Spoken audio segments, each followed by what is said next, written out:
A new survey reveals the impact rising gas prices are having on road trips. 76% of people surveyed by CAA say they have planned a road trip within the province this year, but only 26% are planning to go out of province, while 23% say they'll drive to the U.S. 64% of respondents say gas prices are the main factor behind their trip plans this year. Caitlin First is the Director of Corporate Communications for CAA South Central Ontario. Caitlin, great to have you with us this afternoon. Do you get the impression that more or fewer people are taking a road trip this year after 2 years of it being really only in the only form of escape?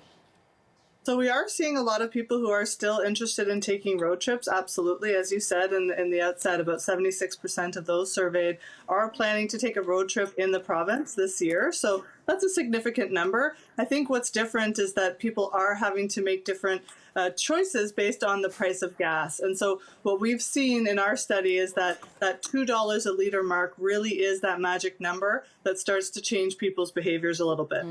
And that's really interesting, Caitlin, because, part of the recovery from the pandemic is, especially in the Ontario tourism industry, I mean, we all, if we go and stay somewhere in the province, we get sort of a tax credit, you can sort of return that in. I wonder if you saw that people were sort of incented to perhaps plan a road trip based on potentially, getting a bit of money back at the end of the year, but then they're seeing the gas prices come in. What's that sort of like back and forth you're seeing from drivers and consumers when it comes to these gas prices and incentive to go? What are you hearing? What does the survey find about that?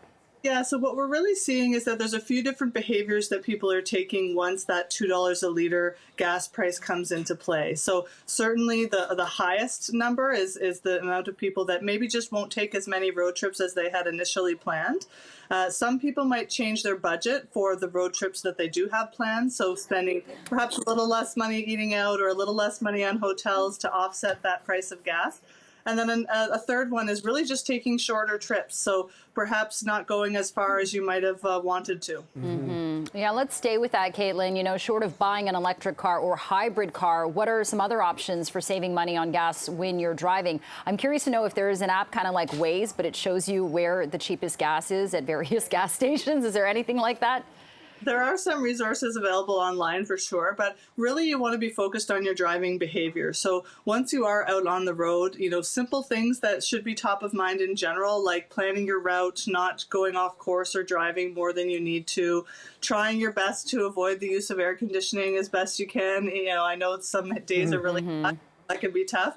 But a big one that people don't think about is actually tire pressure. So making sure that you're checking that tire pressure every month to make sure it's at the manufactured standards can help a lot with fuel efficiency.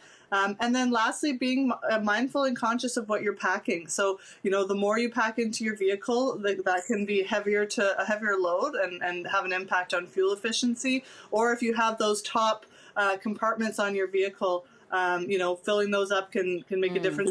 Dynamics as well. Yeah, absolutely. Good point. Okay, Caitlin First from CAA, thanks for sort of shining light on this one as those gas prices, the pumps, they don't seem to be going down not too far anytime soon. Appreciate the time. Thank you.